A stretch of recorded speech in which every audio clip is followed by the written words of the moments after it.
le ministre en personne man laa amal affaire fi mu toll nii man Saa Wolof parce que nag ministre la boo xam ne ministre de moo yore wàllu koppar gi moom la ñuy wax ministre des finances moom la ñu sax dooleelaat sëñ Camara le 22 mars la Baba Diallo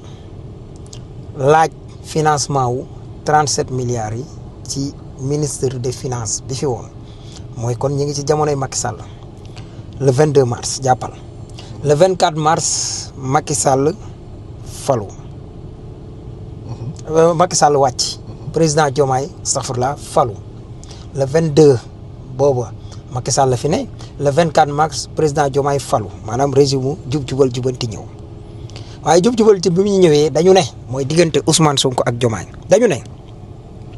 80% ci li ñu mën a li nga xam ne moom lañ fi fekk mooy yëpp ay surfacturation la ci contrat yi état Sénégal kii ñu ne kon bu ñuy fay nañu fay mooy moom la ñuy wax paiement vital maanaam dañu ne li mënta ñàkk rek nañ ko fay maanaam loo xam ne par exemple bateau pétrole bu ñu commandé woon mu ñëw ba Détroit Dormouse wala nangam war a ñëw Sénégal wala ceeb boo xam ne ñëw na Sénégal bu ñëwut bu fekkee ne ñëwut wala nangam xeet yu mel noonu daal waaye lu mën a xaar lu ne buñ ko fay waaye dañoo gis 11 juin kii nga xam ne mooy Cheikh Diba moom mu fay lii nga xam ne mën naa xaar Cheikh Diba man yow laay joxoñ baaraam fii yaa dàqa yóbbuwaate xaj na nag la nga def Cheikh Bara Ndiaye man maa ngi xaar nga def ma ko parce que man daw ma ci saala yaay ndeer même si que aw ma immunité parlementaire 11 juin nga taxaw daal di koy fay 10 juillet la San Michel di doog a ñëw diggante 11 juin ak 10 juillet weer dox na fa la San Michel seen di doog a ñëw jël fonction ak waa Azer ak teel Azer gii ci noonu nag am na loo xam ne moom la ñuy wax lettre confidentielle boo xam ne 37 milliards yooyu muy San Michel fekk na ko fi Moustapha daal dem def ay voyage xool ndax lii matériel bi ñu leen di andil baax na wala baaxut muy ci parafoudre yaag lii ñeeg wala nangam dem na fi espagnol dem Espagne dem fi visite waa Azer yi yëpp dem nañ ca ak yooyu muy li nga xam ne tey moom la ñuy wax visite boo xam ne ci wàllu technique ak Chine gis ne c'est bon waaye ñu toog ba jëmmi jamono ñu tàmbalee doxal waa Azer ci boppam bind Cheikh Diba ne ko na fay xaalis bi pour li nga xam ne moom la ñuy séentu foofu ñu tàmbalee gis ne fa la tendeefal di am li fi tardé yëpp ministre de finance ci moom la tardé am na Ousmane Sonko fu mu doon wax ne am na ministre yoo xam ne sax defal nañ leen demande d'explication lii demande d'explication la mooy lu tax Cheikh Diba fay le 11 juin mu digle ne nañ fay nañ fay ci li nga xam ne moom la ko Baba Diallo laajoon Baba Diallo moom moo nekkoon directeur Azer bi nga xam ne moo nekkoon ci Macky Sall biñ ñëwee ba toog le 11 juin ki nga xam ne tey mooy Cheikh Diba fayloo ko nga xam ne bi ñu dugalee xaalis boobu décaissé pour ñu décaissé xaalis boobu biñ koy décaissé booba Baba Diallo moo fi nekk Cheikh Diba Saa Wolof mi ngi lay laaj lu taxoon nga ñëw fay ki nga xam ne tey mooy wala nga digle ñu décaissé xaalis boobu te yow sa bopp diggante banque bële yaakaar naa su ma juumut Moustapha banque Santander moom la ci AOPO Espagne àndal banque Santander boobu du jël xaalis rek di ko jox AOPO jox ko ne ko defal déedéet saa yu ko état Sénégal waxee ki nga xam ne mooy ordonnateur des dépenses bi su ma juumut ci lay doog a fay maanaam Cheikh Diba moo sukkandiku ci loolu parce que moom la banque bi amal affaire daal di ne nañ décaissé xaalis ba tax ñu génne xaalis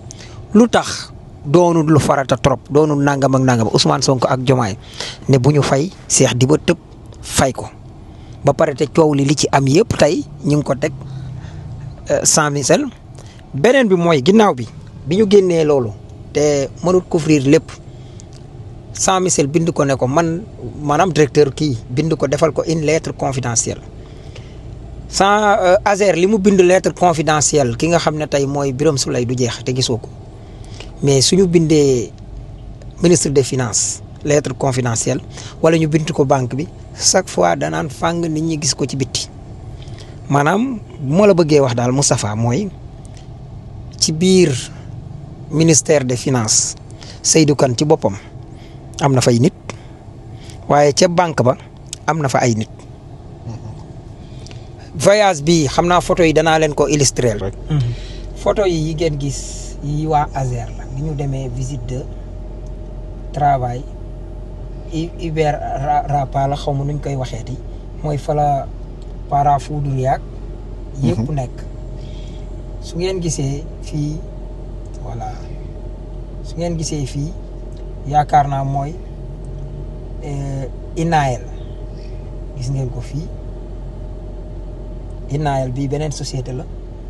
yii yëpp gis ngeen leen ñi ngi nii waaye saa yu ñu demee ba def visite boobu bi ñu noppee bëggoon a dem gisante ak banque bi waa ministère bi ci boppam dañ leen a wax ne bu ñu dem bu ñu bokk ci délégation bi nga xam ne waa Azer bi ñu demoon ba yegg gàcce la ñuy am parce que dañ leen di wax ñan lañ parce que ministère des finances ñoom la banque bi di waxal voilà ministère des finances ñoom la banque bi di waxal te délégation ba ministère des finances waroon a yebale dañoo jékki-jékki ñu ne leen bu leen demati pour bu ñu demee wayati loolu am ñoo xam ne ña ngi ca ministère ba koo ëpp li bokk mënu koo jëw ñun ñu jëlee ko ci ñoom nga xam ne signalé nañ wan ne ñii duñ dem ba tax waa Azer mujj ñu dem waaye waa kër Thierno Alassane Sall sax dañ leen ko ñoom dañ koo yëg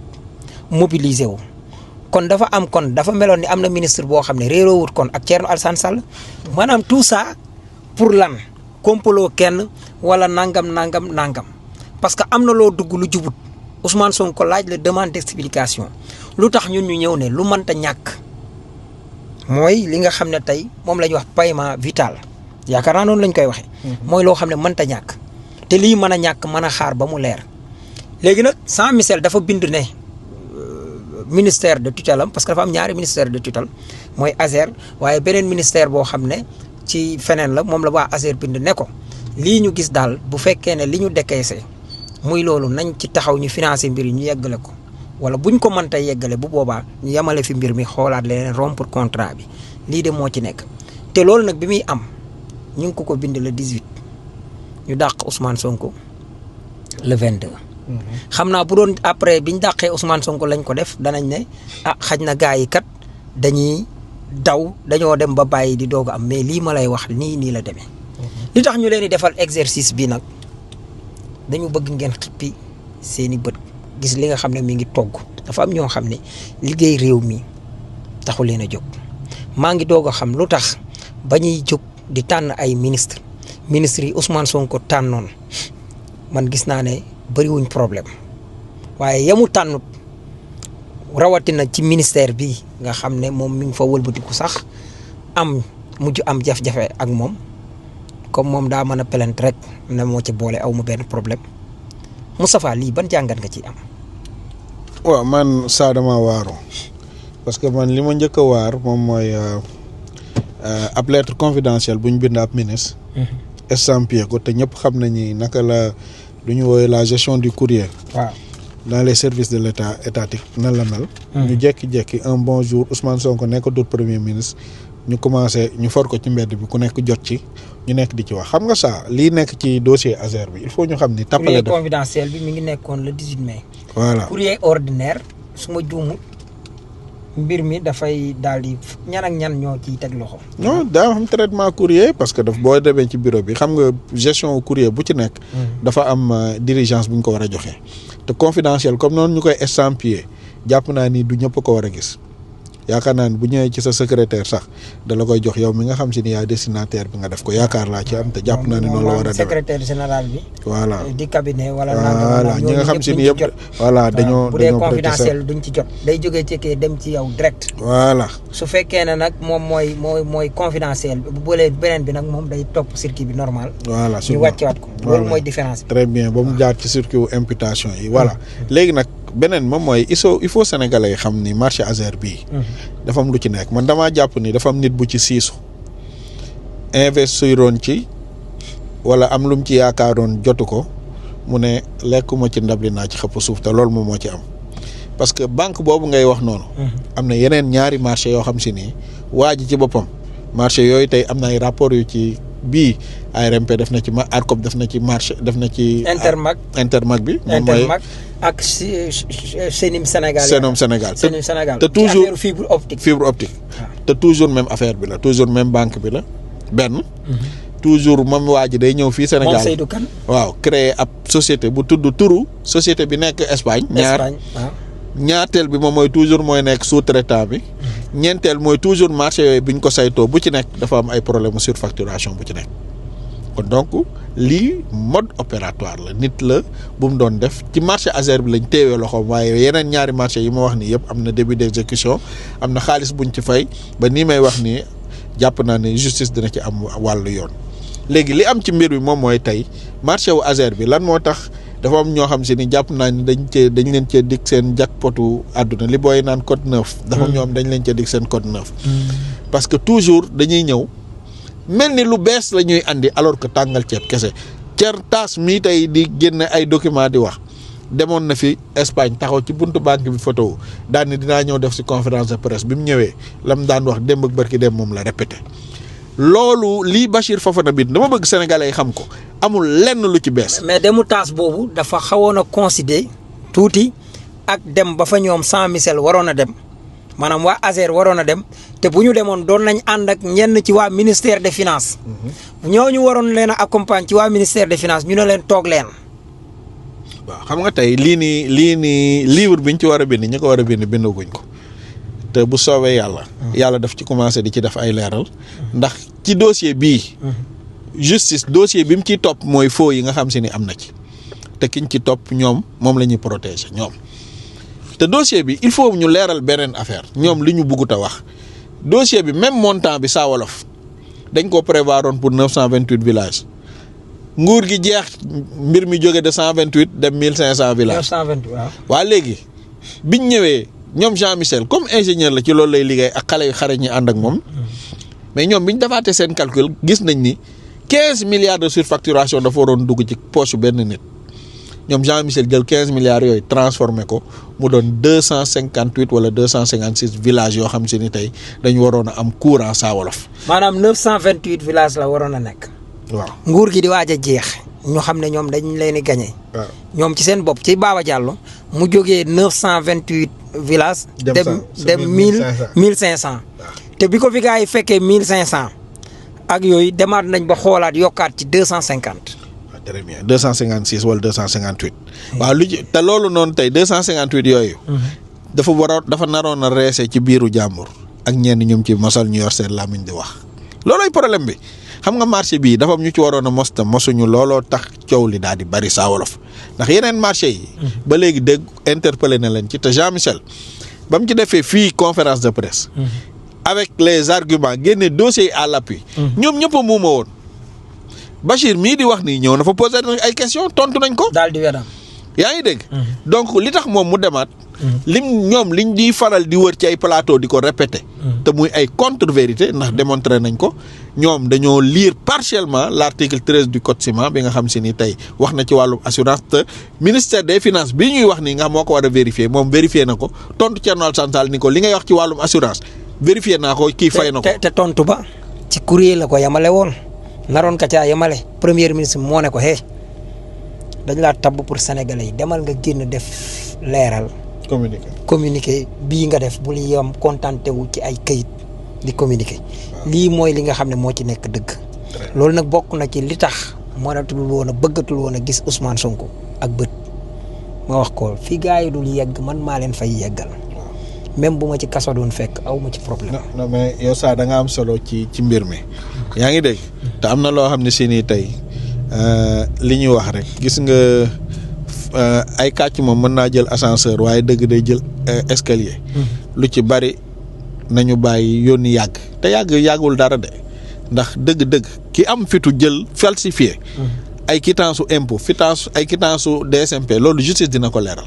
loolu saa mi ngi nii suñu kanam. bëggul justice leeral ko nag. mais moom ñoom ñoo def seen communiqué ni ubbi nañ ci l'enquête kon xam nga ne loolu tegu na ci loxo justice. bëri woon nañu waxoon ubbi woon nañ ci l'enquête te mujjut fenn. mais dossier bi moom mi ngi ci loxo justice buñ ko leeralul assemblée nationale bu ko neexee mu def ay commission d'enquête parlementaire. bu Macky Sall daan teg conc. waaw kay keneen bu ñëwee tëdd ci nag. waaw léegi nag moo tax mais sénégalais yëg nañ ni dossier bii ubbi nañ ci l'enquête te l'enquête bi foofu la nekk may continuer ci sama démarche. deuxième chose mooy ñoom ñoo saisiroon cour suprême. bu ci njëkk ñoom bi ñu njëkkee saisir cour suprême pour ñu def suspension provisoire marché bi ñoom ñëpp a xëy suba di yuuxu naan marché bi saisir nañ ko di war di wax léegi biñ demaatee biñ lever suspension bi ba bërki dem bi ci cour suprême joxe une décision définitive dégg naa Bachir Fofana naan cour suprême dafa joxe benn décision définitive ci exécution bu provisoire mais loolu mooy lan loolu mooy ban genre manipulation loolu kay xanaa ko xamul marché public nga moo koy def léegi deuxième chose bi nga xam si ni am nañ ko nii may waxee yow nii Saa Wolof mooy ci li muy wax moom ci loo xam ne si ni tey démontré nañ ko moom mooy ci même montant bi daal marché bi jóge na de 928 villages nekk 1700 villages léegi yeneen villages yi ci loxo kan la nekkoon ci ak poche kan ak ñan ñoo ko naroon séddoo te loolu moo am solo léegi nag sénégalais yi li ñu war a xam léegi Thierno Alassane Sall xam nga man marché bi 92 milliards la 92 milliards ñu avance ci waaw 91 ñu avance ci 37 milliards 37 milliards ñaataa cay des su ma juumut à peu près cinquantaine wala soixantaine de milliards 54 milliards jàpp naa ne war na caa mën a des 53 milliards sax voilà 53 milliards war na caa des kon loolu 53 milliards moo ca des pourtant 2014 amoon na diggante Azer ak OS Mina ñaata milliards moo waroon a génne 63 milliards 63 milliards ñaata la waroon a financer ñaata village la waroon a électrifier 1100 villages 1100 villages ñaata lañ leen avancé woon ñoom 45 45 boo ko génnee ci 63 15 milliards a ci des 15 milliards a ci ba des léegi marché boobu te booba 1100 yi jotuñ sax 350 villages booba kan moo nekkoon ministre de mais ñoom Jean Michel wax na ko Thierno Alassane Sall waaw te xam nga Farba Ngom xaabar yi ñëw wax la mu wax ca na mu waxe waaye toog na it daal ne man jël naa moom jël na maa ko wax loolu moo ko wax mais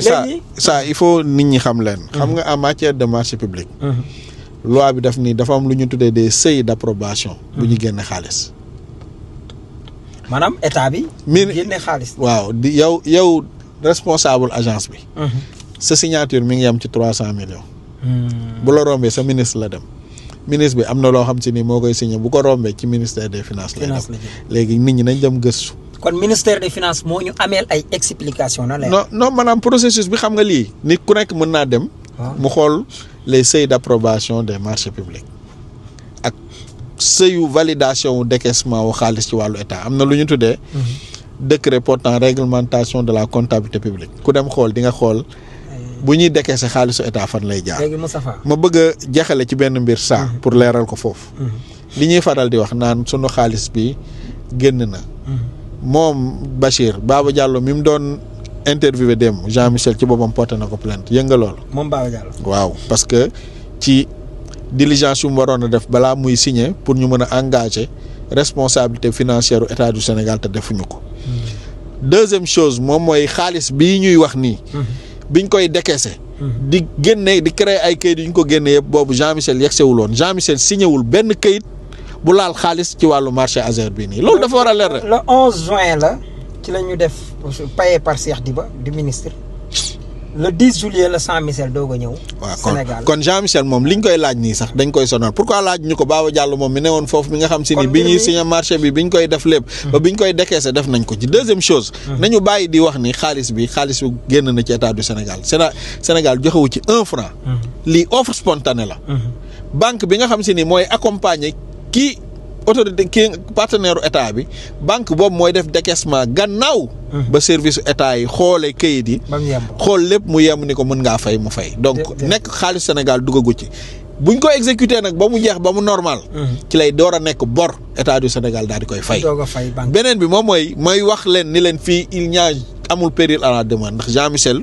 précisé na ci lettre bi mu bind ministère des finances wax ko ni ko. xaalis bi 37 milliards yi jot a génn.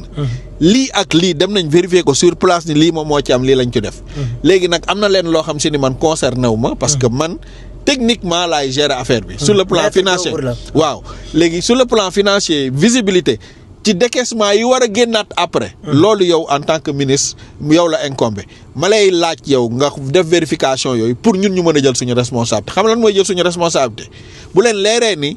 financement bi amatul garantie pour def ko. ñu dakkal ko. wa ilaa mbir mi am na ñu dakkal ko léegi ñoom xaalis bi jotoon a génn ñu def appel à la caution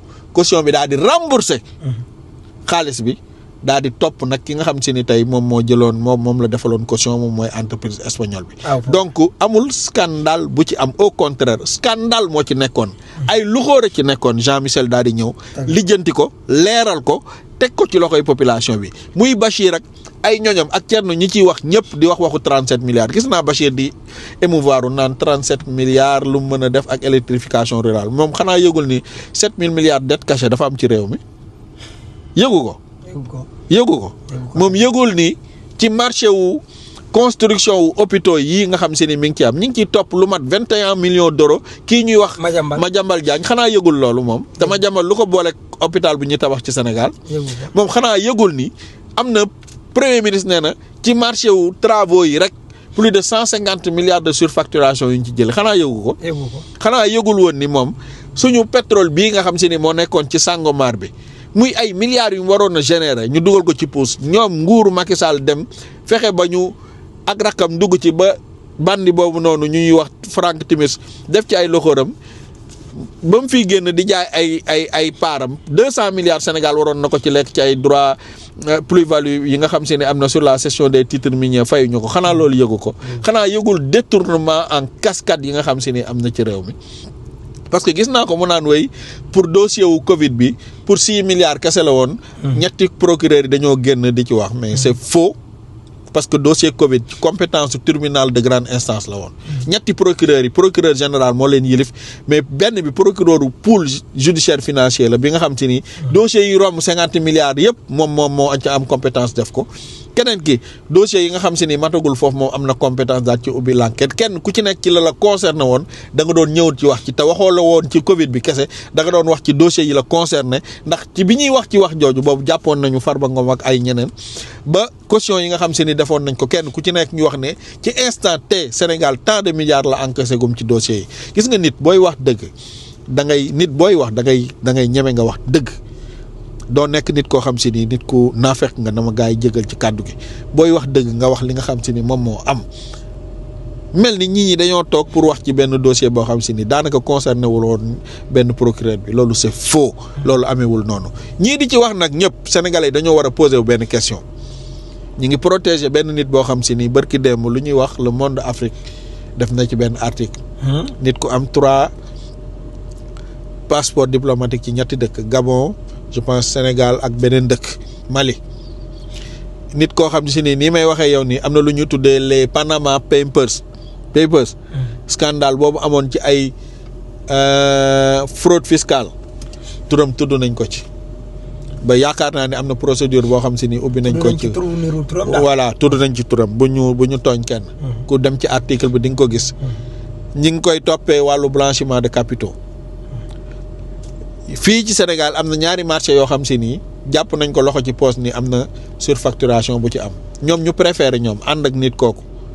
di xalab ci nga xam si ni tey waa ji daa naroon jël loxoom tibbaat ci laaxu Azer bi mu téye loxoom ni ko du ci dugg lii dañ koy jël jox ko sénégalais yi ñu am ci courant ñoom ñu taxaw di wax ci mbir moom moo tax sénégalais yi nañ xam dëgg-dëgg fan la dëgg bi féete. jërëjëf nañ ni ay militants dëgg lañu am. maa ngi def silence rajo mais trop c'est trop aussi. Assalamualaikum warahmatullahi wabarakatuh.